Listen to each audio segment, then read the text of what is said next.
Olá, igreja!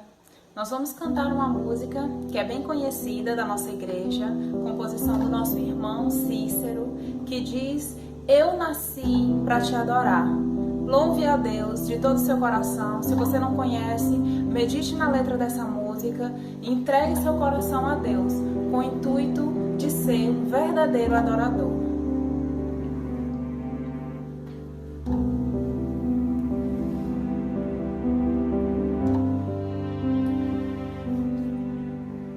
Em mim nasceu uma fonte, em mim flui o amor que sacia minha sede. Essa fonte é o meu Senhor, que corre e desce no meu peito, me transbordando de amor. És tu minha fonte de água viva, és tu meu rei, meu redentor. Quem bebe dessa água, sede jamais sentirá. Conhecereis a verdade e ela vos libertará. Ele é a luz, é o caminho, é a verdade, o Salvador. A Ele eu devo a minha vida, devo todo o meu louvor. Senhor, eu nasci pra te adorar. Usa-me, ó Pai, Senhor. Tua palavra em mim está, em meu coração, Senhor. Cumpre em mim tuas promessas de amor. Não há nada no mundo que me impeça do prazer de te servir.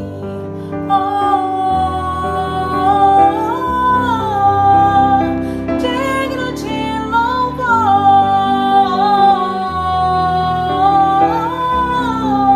és meu rei, meu redentor.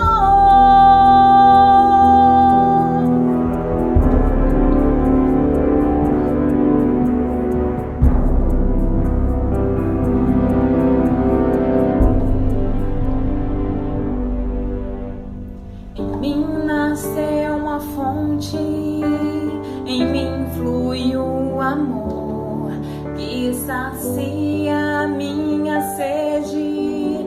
Essa fonte é o meu Senhor, que corre e desce do meu peito, me transbordando de amor. És tu minha fonte de água viva, és tu meu rei, meu redentor. Quem bebe dessa água, sede jamais sentirá. Conhecereis a verdade e ela vos libertará. Ele é a luz, é o caminho, é a verdade, é o Salvador. A Ele eu devo a minha vida, devo todo o meu louvor. Senhor, eu nasci pra te adorar. Usa-me, ó Pai, Senhor. Tua palavra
Olá, tudo bem? Como vão vocês? Como é que vocês têm passado esse tempo de isolamento social aí na sua casa, com a sua família?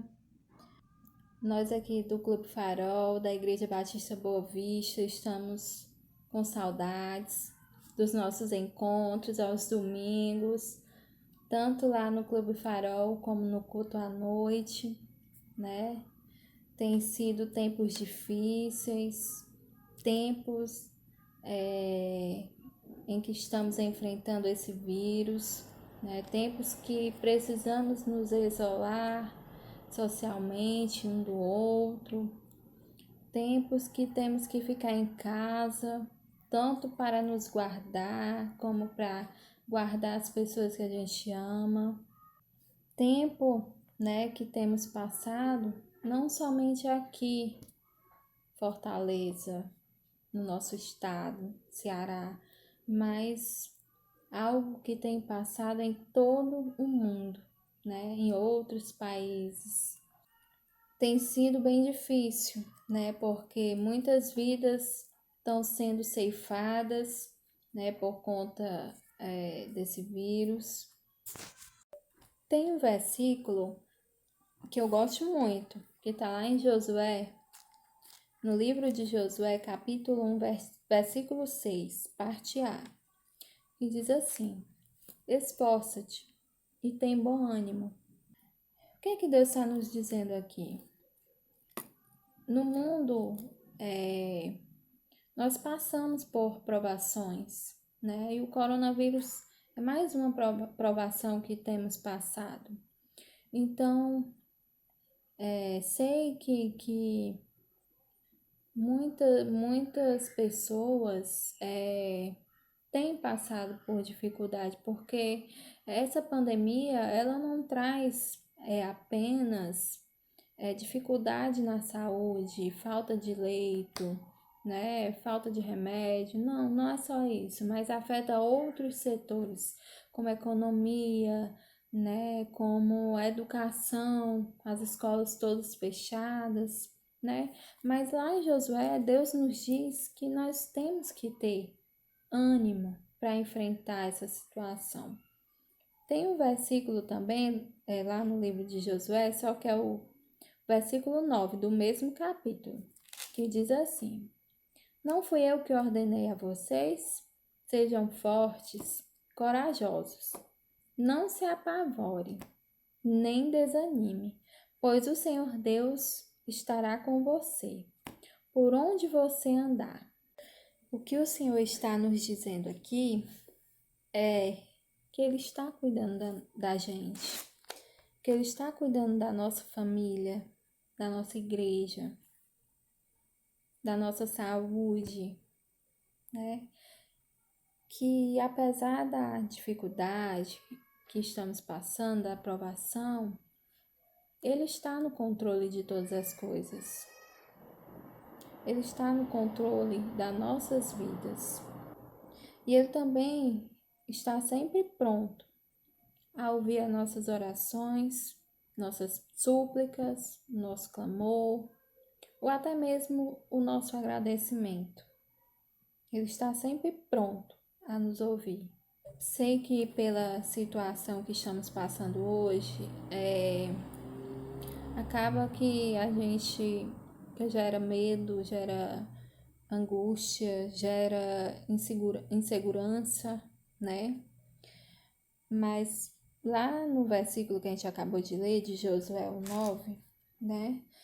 O Senhor diz que a gente não deve se apavorar e nem desanimar, porque Ele está no controle de tudo e de todas as coisas. De todas as coisas. Lá no Clube Farol, quando a gente podia se encontrar, né, com as crianças, nós ensinamos algo a elas muito importante, que é uma das características de Deus. Que Deus, Ele é onipresente. Deus, Ele está em todo lugar.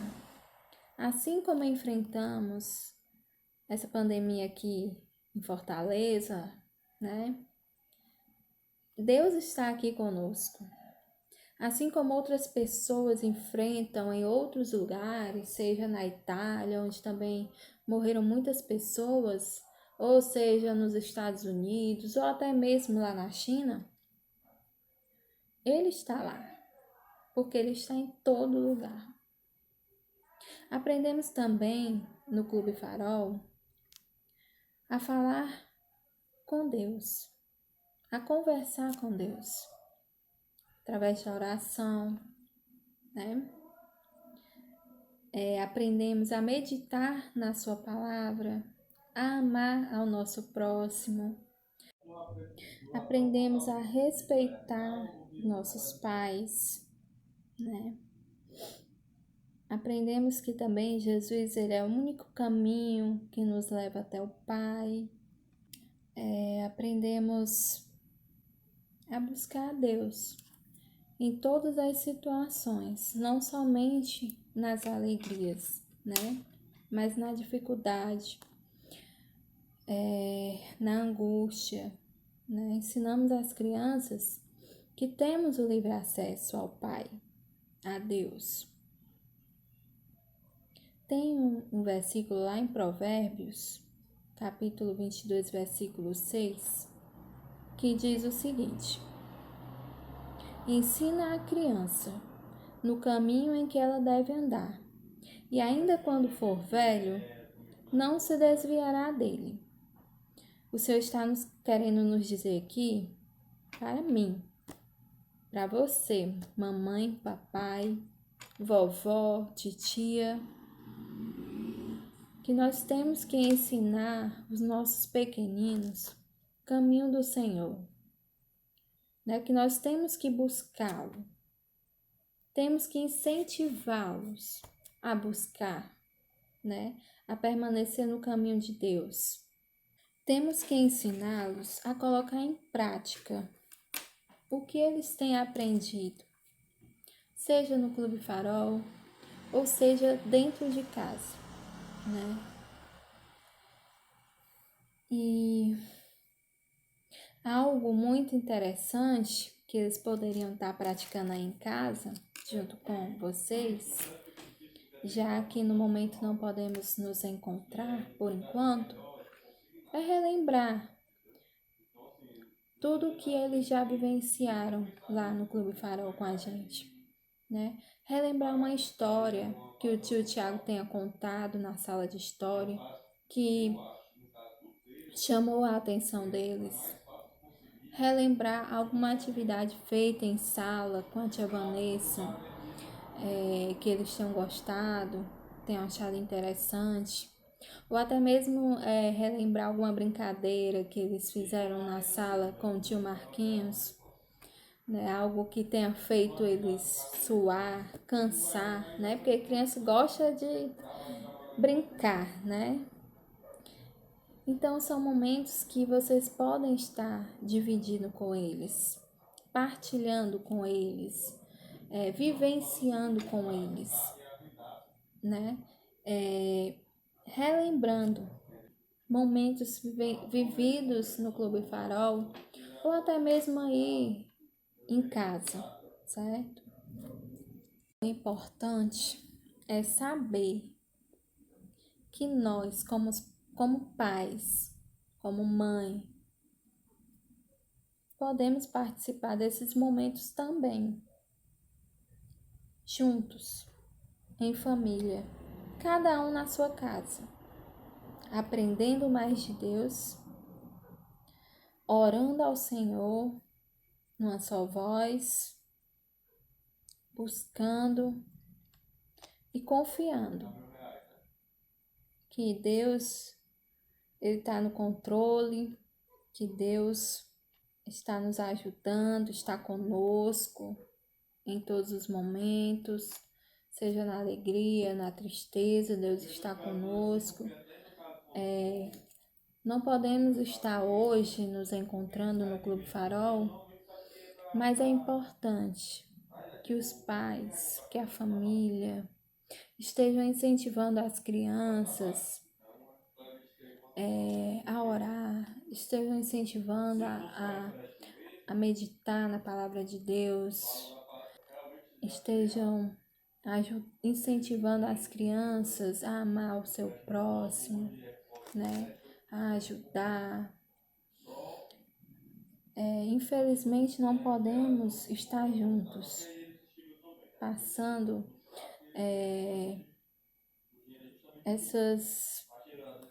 esses ensinamentos de Cristo.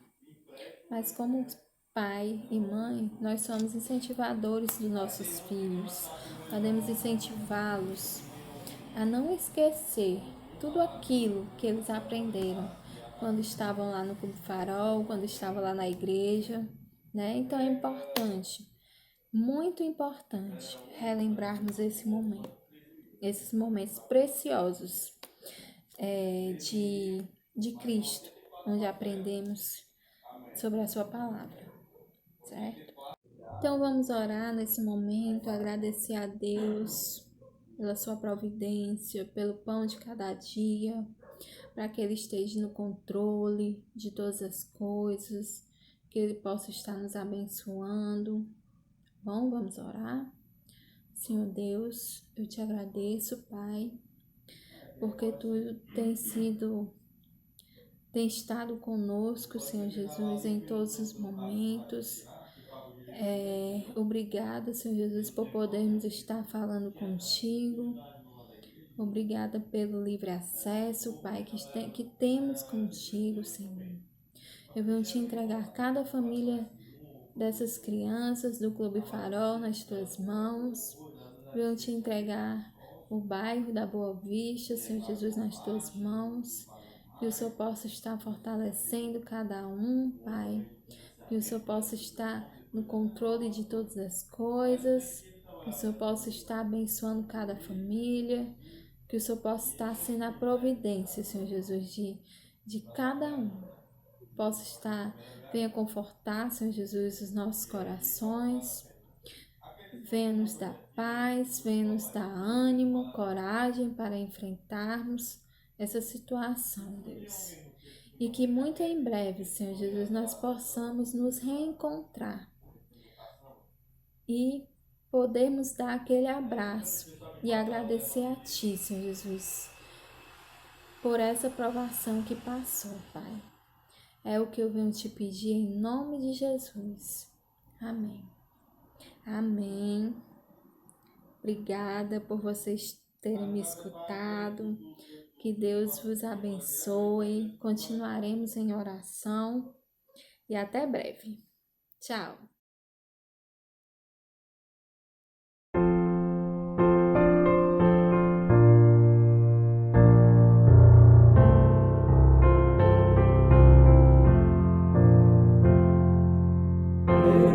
Jesus, amigos meus, vai chegar o meu irmão. Ele manda que levemos tudo a Deus em oração. Oh, que paz perdemos sempre. Oh, que dor de coração.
és incomparável, Senhor.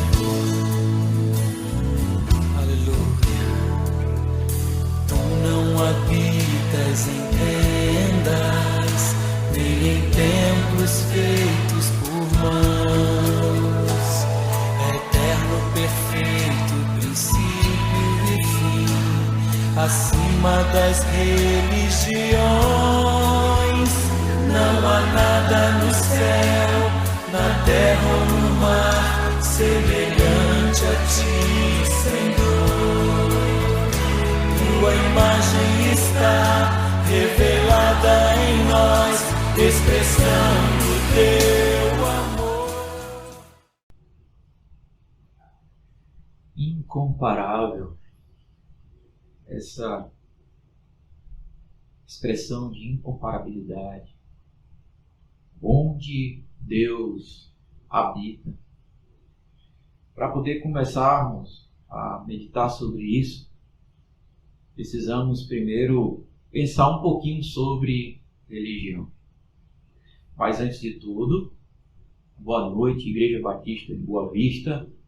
Boa noite a todos que nos assistem, principalmente os que participam conosco neste culto, apesar de online, mas continua sendo um culto. Continuamos nos reunindo como igreja e tendo o nosso Senhor Jesus como espectador. Boa noite. Onde Deus habita? Então, primeiro, como nós acabamos de falar, é necessário estarmos meditando sobre religião.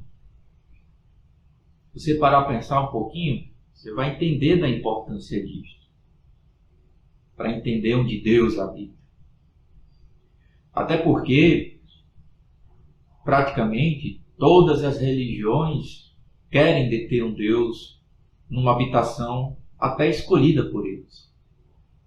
Mas sobre religião, vamos pensar o seguinte: que pelas civilizações conterem símbolos que representam suas expectativas sobre ou pelo sobrenatural, então a humanidade contém uma semente religiosa em sua existência. Esta semente é uma forma representativa de apontar que a humanidade medita e, se possível, relaciona-se com algo superior e sobrenatural. Esta é uma ideia do que seja religião em toda a história. É uma necessidade inata do ser humano. É algo interno. É algo que tem como uma semente na existência humana. Ainda sobre religião, o fato de dar atenção a estas ideias sobre o sobrenatural, relê-la e considerar estas mesmas ideias como algo meditativo, que influencia o cotidiano, isto é religião, inclusive reconhecida pelos antigos como um pensador da antiguidade chamado Cícero.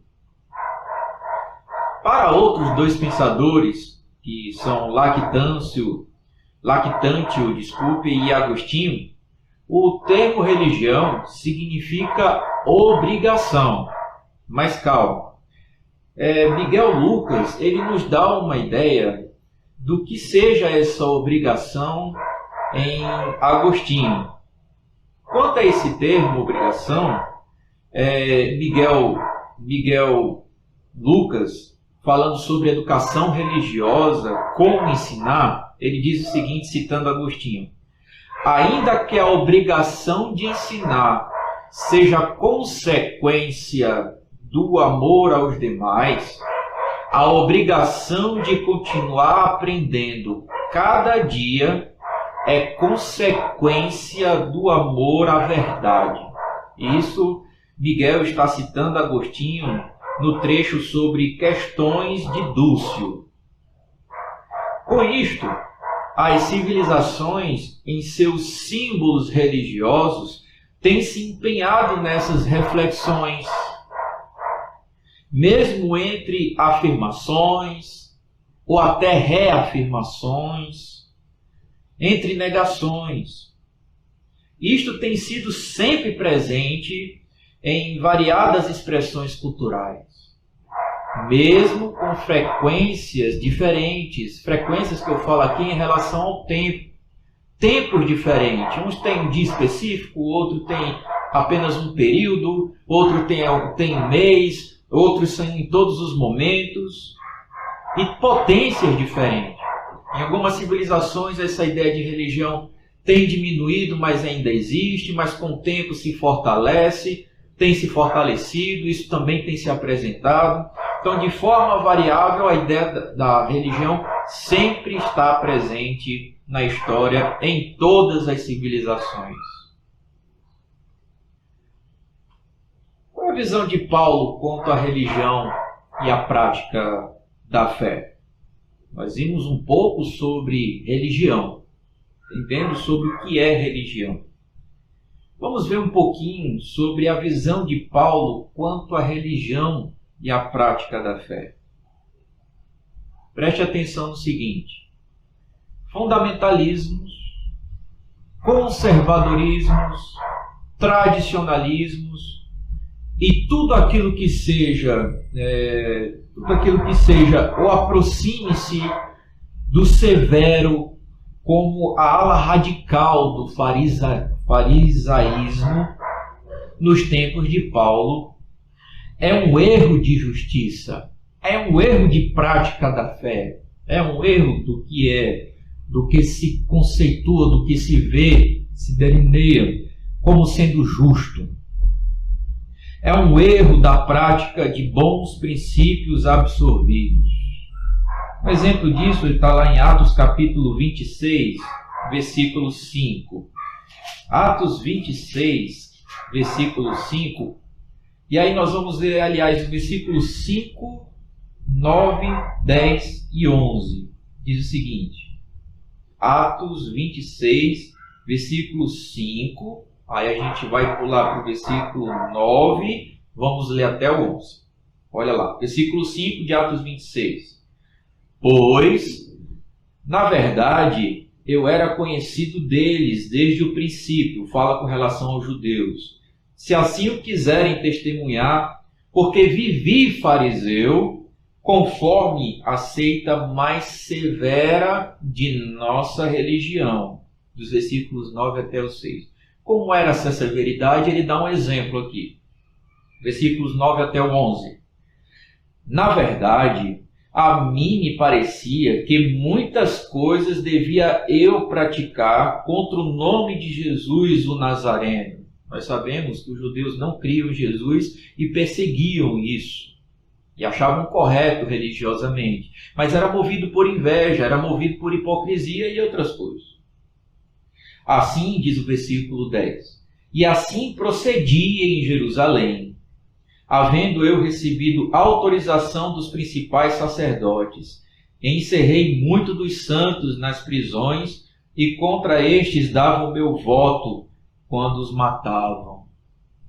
Olha só, dava um voto. Versículo 11. Muitas vezes os castiguei por todas as sinagogas, obrigando-os até a blasfemar.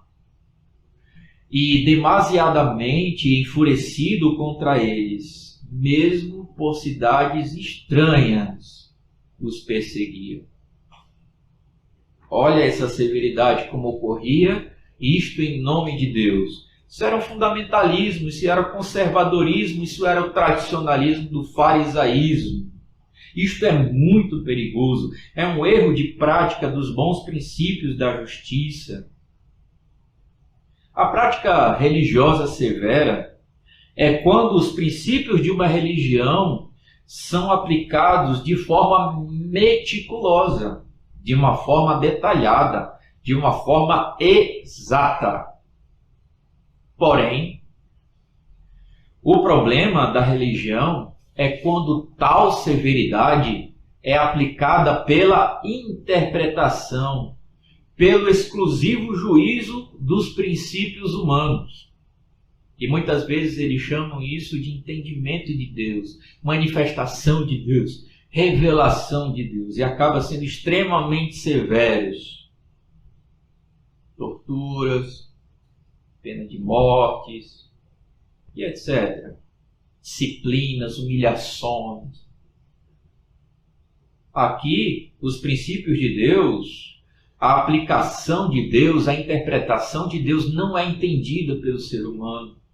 O seu conservadorismo, o seu fundamentalismo, o seu tradicionalismo e outras coisas severas dificulta eles aplicarem a justiça que vem de Deus, já interpretada por Deus, já aplicada por Deus. Eles querem ser Deus. Outra passagem que nós podemos ver sobre isso é Colossenses capítulo 2, versículo 18 e 19. Vamos dar uma lidinha lá? Colossenses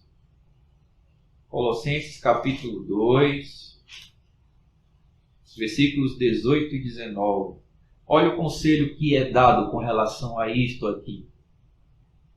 Colossenses 2, versículo 18 e 19, agora com uma orientação bíblica do próprio Paulo a estarmos evitando isso. Diz o seguinte, Colossenses 2, versículos 18 e 19.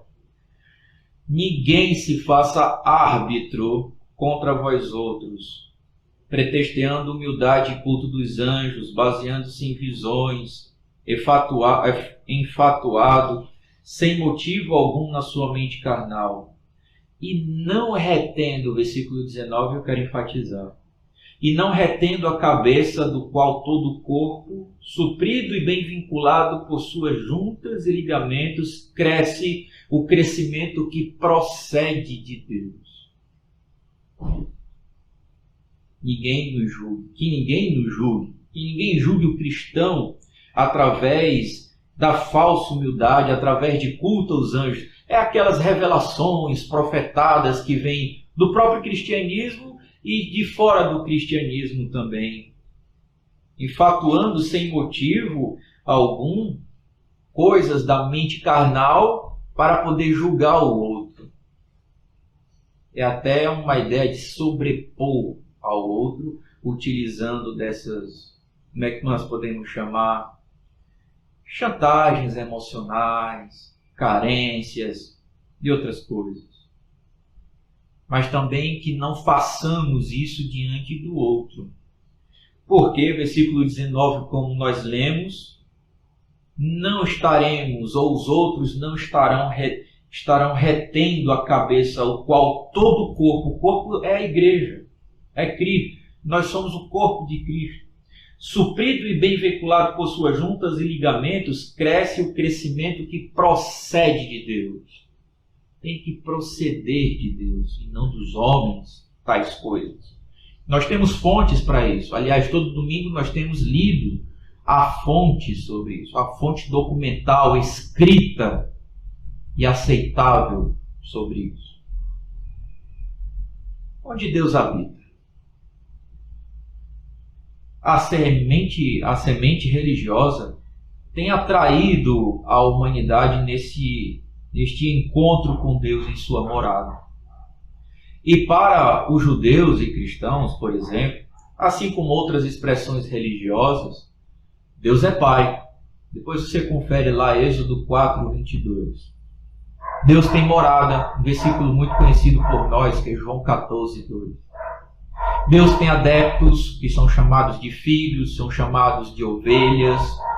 João capítulo 10, versículo 7 e 18 é um dos versículos que nós podemos utilizar com relação a isso. E temos também os negacionistas. E os negacionistas aqui são aqueles carentes que têm medo de aceitar sobre Deus. Então, por ter medo de aceitar, acabam o negando. Por exemplo, o Salmo capítulo 10, todinho. Dá uma lidinha lá. Mas que todos, tanto os adeptos como os contrários, como os negacionistas, são todos abençoados pelas revelações de Deus. Uma passagem muito conhecida em Mateus capítulo 5, versículo 43 ao 45. E também um outro versículo muito conhecido por nós, o iniciozinho de João 3,16, porque Deus amou o mundo. Nós não estamos falando da salvação aqui, mas nós estamos falando do amor amplo de Deus. A salvação é uma especificidade do amor de Deus. Mas Deus amou o... Isso. Muito bem. Deus amou o mundo. Não esqueça da outra passagem de Mateus 5, dos versículos 43 ao 45, tá bom? Confere lá. A humanidade tem entendido e limitado-se neste sistema a partir de seus religiosismos. Quando eu falo sobre religiosismos, eu não quero ficar limitado ao ideal do humanismo cristão, mas eu quero ampliar isso. Eu quero ampliar isso para todas as expressões religiosas. A humanidade tem tido seus ismos de expressões a ponto de desejar prender o ser divino em seu ser, em seu achismo, em sua expressão, em alguma arte, por exemplo. Então a humanidade tem entendido, mas também tem limitado-se em seus religiosismos para entender quem é Deus e onde Ele habita. Isto acaba, de fato, limitando o viver da pessoa religiosa, porque ela não entende quem é Deus, ela não entende onde Ele habita. Aliás, não temos como entender tudo sobre Deus. Não fique pensando que o nosso falar sobre entendimento de Deus é uma tentativa de conceituar Deus. Estaríamos limitando Deus. Nós podemos compreendê-lo, entender a partir daquilo que Ele nos revela. Até as nossas suspeitas é uma manifestação, é uma revelação sobre Deus. As nossas inferências são pistas que Deus deixa no caminho de forma proposital para estarmos pensando sobre Ele, e a partir disso nós podemos até descobrir se é verdade ou não, se é coerente ou não a nossa investigação sobre Deus. Para o cristão, ele não desconsidera os ismos também das religiões, como, por exemplo, budismo, hinduísmo, islamismo, maometanismo, espiritismo, catolicismo e etc. O cristão que é cristão não deve desconsiderar isso. Mas é mais significativo para o cristão todos os preceitos da fonte do pensar e viver cristão. Até porque nós temos princípios bíblicos como, por exemplo, João capítulo 1, versículo 18, que nós temos visto bem como versículo fundamental na nossa Igreja Batista em Boa Vista. João 1,18 diz o seguinte: ninguém jamais viu a Deus. O Deus unigênito que está no seio do Pai é quem o revelou. Uma outra passagem, até no livro de João também, nós temos no capítulo 3, do versículo 27, e aí depois a gente pula do 31 até o 34. João capítulo 3, folheia aí um pouquinho para frente. João capítulo 3, agora versículo 27. Respondeu João: o homem não pode receber coisa alguma se do céu não lhe for dada. Mas isso a partir de quem? João 18, a partir do Filho de Deus. Aí pula para o versículo 31 até o 34, que diz o seguinte: quem vem das alturas certamente está acima de todos. Quem vem da terra é terreno e fala da terra. Estamos presos a coisas da terra, se do céu não for manifestado, hein? Quem veio do céu está acima de todos. É a autoridade para trazer a fonte sobre Deus. Continuando. Versículo 32. E quem veio acima, quem veio do céu está acima de todos, e testifica o que tem visto e ouvido. Contudo, ninguém aceita o seu testemunho. É a dificuldade das pessoas entenderem quem de fato é Deus, de onde ele veio, e sua origem. Entre aspas, origem. Quem, todavia, lhe aceita o testemunho, por sua vez, certifica que Deus é verdadeiro. Tem que aceitar o testemunho para entender esta verdade. Primeiro aceita, e a verdade está condicionada a isso, a aceitação. Não significa dizer se você não aceita, passa a ser mentira. Porque a verdade, nesse caso, não está condicionada ao nosso aceitar ou não aceitar. Mas aceitar ou não aceitar, se é verdade ou mentira, vai ficar preso a nós. Mas a verdade continua existindo. Versículo 34. Pois o enviado de Deus fala as palavras dele. Porque Deus não dá o Espírito por medida. Então, todos os preceitos da fonte do pensar e viver cristão estão nos céus, onde é a morada de Deus. Mas alguém pode pensar que está mais atento às nossas leituras. Pastor, o texto não fala sobre céus, fala sobre o alto, que vem do alto. Já já nós vamos ver sobre isso, tá bom? Fiquemos atentos ainda, se concentrem. Vamos participar juntos de algo que é muito importante para a humanidade, que está sendo tentado tirar, que é a capacidade de refletir, meditar, absorver conhecimentos. Vamos continuar. Quanto aos ismos dos ideais humanos, no caso dos ismos religiosos, quando estão assegurados somente em suas expressões, podem desvirtualizar, podem, é uma possibilidade, desvirtualizar o louvor e a adoração do ser por causa da idolatria. Eis o problema. Pela idolatria, a humanidade se engana sobre Deus e onde ele habita. Afinal, idolatria é um ato de almejar satisfações, traindo relacionamentos. É a soma de uma satisfação nas relações sobrenaturais com a arrogância. Vamos ler aqui 1 Samuel capítulo 15, versículo 23. Vamos ler. Aqui é com relação à arrogância em 1 Samuel. 1 Samuel capítulo 15, versículo 23. Prostituição, idolatria como algo arrogante. 1 Samuel 15, 23 diz o seguinte: porque a rebelião é como o pecado de feitiçaria, e a obstinação, que é a arrogância, é como a idolatria e culto a ídolos do lar, visto que rejeitaste a palavra do Senhor. Olha o resultado da idolatria, né? Assim como o pecado de feitiçaria, né? Veio através de quê? Da rejeição à palavra do Senhor. Qual é a consequência disso?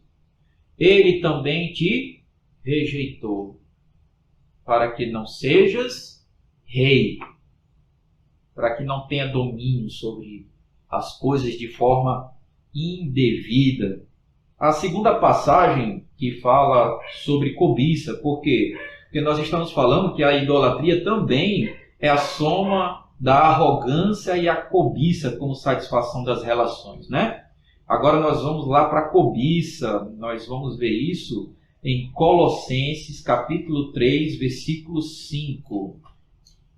Colossenses capítulo 3, versículo 5, que diz o seguinte: fazei, pois, morrer a vossa natureza terrena, prostituição, impureza, paixão lascívia, desejo maligno e a avareza, que é idolatria. Olha só. A idolatria é como um relacionamento arrogante e cobiçoso, tenta deter a essência da divindade no símbolo humano. Então, estas atitudes da soma que nós vimos da da arrogância com a cobiça, ela faz com que o ser humano tente deter a essência humana naquilo que ele coloca como símbolo do divino. Isso aqui vai ser Deus para mim. Isso aqui é o que representa Deus para mim. Não é o que pode me fazer entender sobre Deus, mas é o que me faz ter Deus comigo. É a representação. Assim, o símbolo passa a ser um instrumento de tentação. E de tentação que experimenta formas de tornar limitado o ser divino, eterno. Em resumo, Deus passa a existir pela morada que as expressões humanas impõem a Ele. Dentro da idolatria. Aí que está um problema em achar que Deus habita ali naquele local. Deus está ali é uma coisa que alguns têm problema com isso, chamando de panteísmo. Mas eles dizem que ali habita Deus. Fazem muito por essa representação. Deus passa a existir para estas pessoas idólatras, porque elas acham que tem a morada de Deus pelas suas expressões. Eles fizeram a morada de Deus e colocaram Deus ali. Mesmo quando dizem Deus foi para ali, acabam tentando colocar Deus ali e acham que conseguem. Todos os ismos religiosos têm seus ídolos e a tentação de viver como idólatra deve ser com fugas do ser que diviniza as artes. Todas as religiões, todos os ismos religiosos têm seus ídolos. O cristão também tem seus ídolos. Os evangélicos também têm os seus ídolos.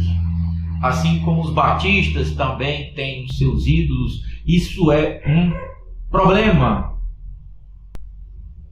E a Bíblia nos ensina como nós fugirmos disso, como nós combatermos em relação a isso. Eu já dei até a resposta 2 vezes. Devemos fugir de nós mesmos, que divinizamos as expressões, que divinizamos as mais altas expressões da humanidade, na cultura, que são as artes. Uma coisa é você admirar, você ter a beleza, você admirar até a feiura, admirar a beleza.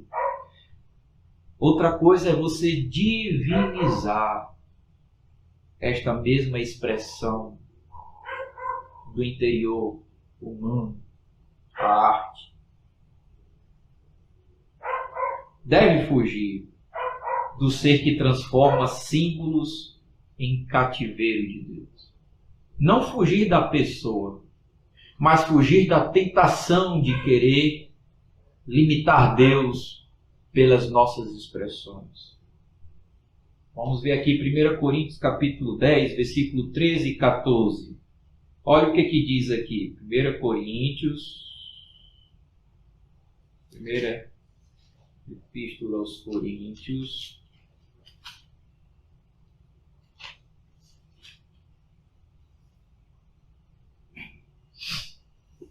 capítulo 10, versículo 13 e 14, diz o seguinte: Não vos sobreveio tentação que não fosse humana, mas Deus é fiel e não permitirá que sejais tentado além das vossas forças.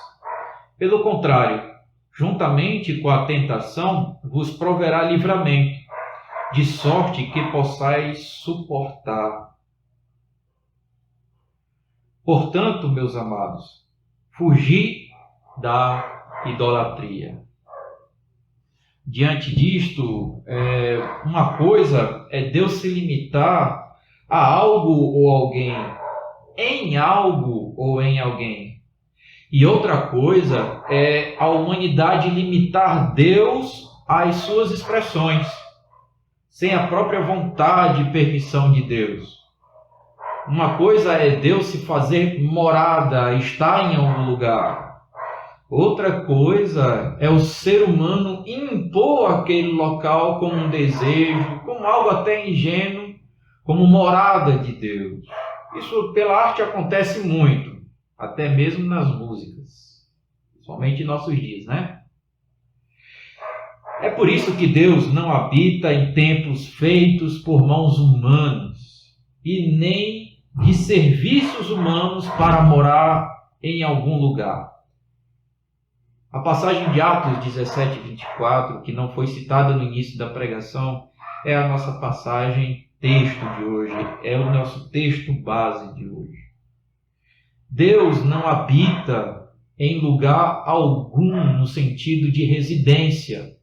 Você relê lá o versículo 1 de Isaías 66, você vai ver esses questionamentos de Deus. E continue a ler o capítulo todo de Isaías 66, você vai entender que Deus não tem resistência, Ele criou tudo. Residência, Deus criou tudo.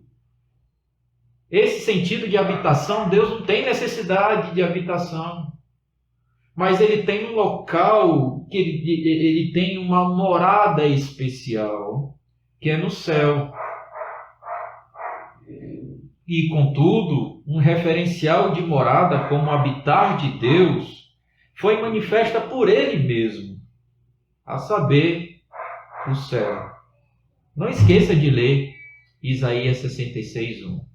Assim, este singular céu é uma metáfora para a humanidade entender sobre uma outra dimensão inalcançável pela criação, sem permissão divina.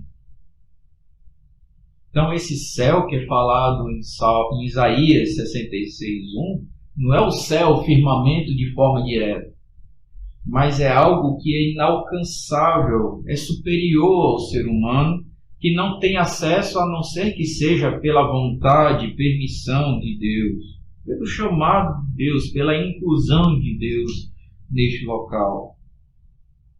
Por fim, temos como conhecer parte dessa habitação revelada por Deus, a saber, a humanidade.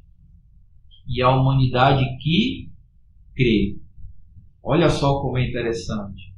Parte desse céu, dessa morada, nós podemos conhecer sim.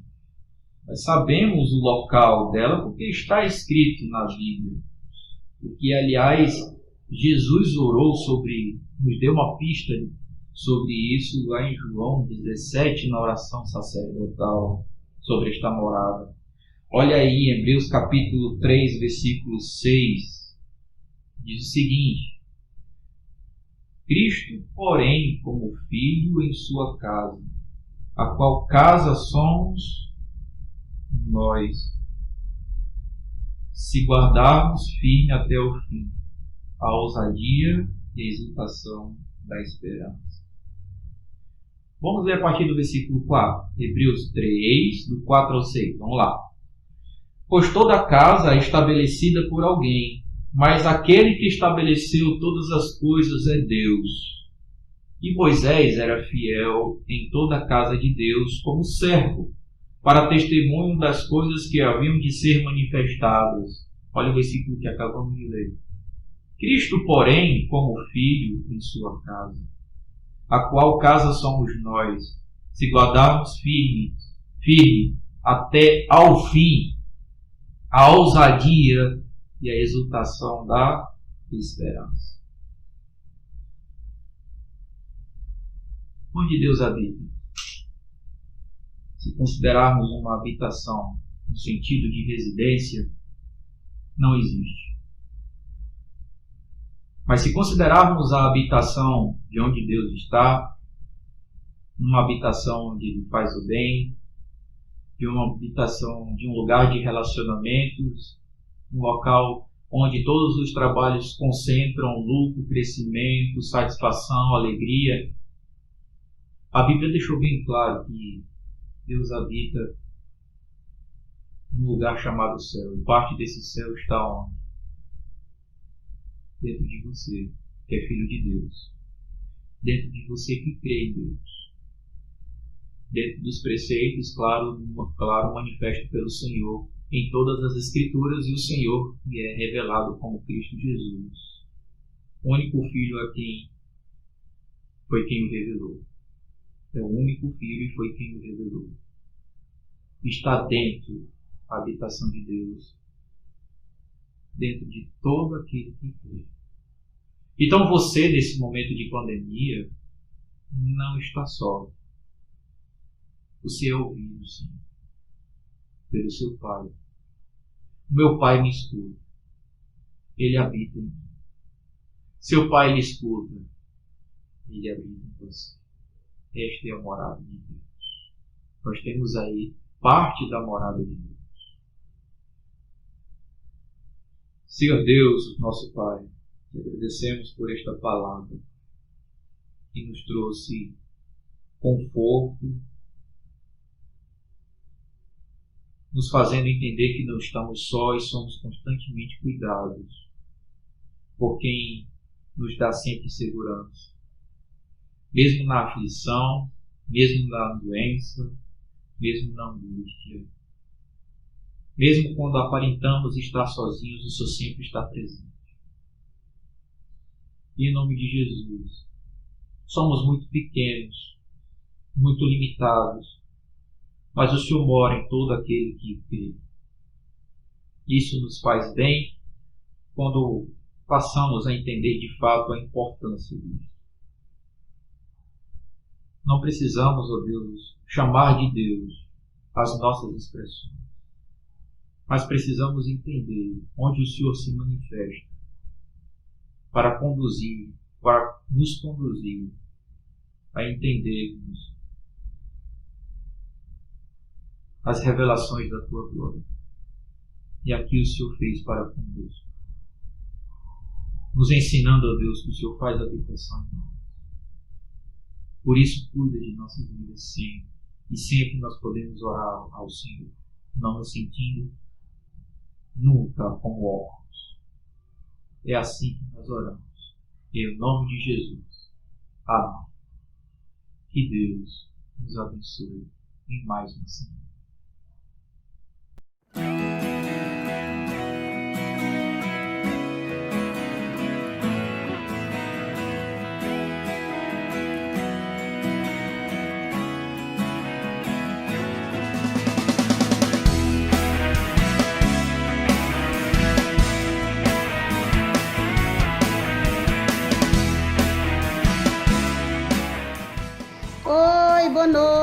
Boa noite, estava com saudade de todos vocês. Boa noite, irmãos. Temos que agradecer a Deus. Eu agradeço a Deus pelo levantar, pelo deitar, pelo alimento, né? E por tudo, pelo nosso pão de cada dia, né? Eu sou grata a Deus pela minha família, por Ele estar sempre cuidando de nós. Agradecer a Deus, porque em meio dessa quarentena, Ele não tem deixado nos faltar nada. Eu agradeço a Deus por esse momento em família. Nós temos aprendido a conviver muito bem com a Lili. Pela minha vida, pela minha saúde. Não só pela minha saúde, mas pela saúde de todos, né? Nós temos aprendido a conversar melhor. Nosso casamento está muito bem, nossa família está muito bem. Tudo aquilo que tu tens feito pra mim, a cada dia, a cada hora, percebendo o teu cuidado, vivendo conexão. Eu agradeço a Deus por mais um ano de vida que Ele me deu segunda-feira. Agradeço porque Ele tem sido bom para comigo, por tudo que Ele tem feito na minha vida, pela minha família, pela minha igreja, pela minha salvação, pela minha saúde. Sou grata a Deus por tudo. Temos aprendido a ensinar mais coisas para Lili, a ver o seu progresso, o seu crescimento. Tem sido muito bom. Agradeço a Deus por isso. Tem saudade das nossas reuniões, saudade dos nossos bate-papos, nossos passeios. Mas vai dar certo. E quero dizer para vocês que muita paz, muita fé, muita oração.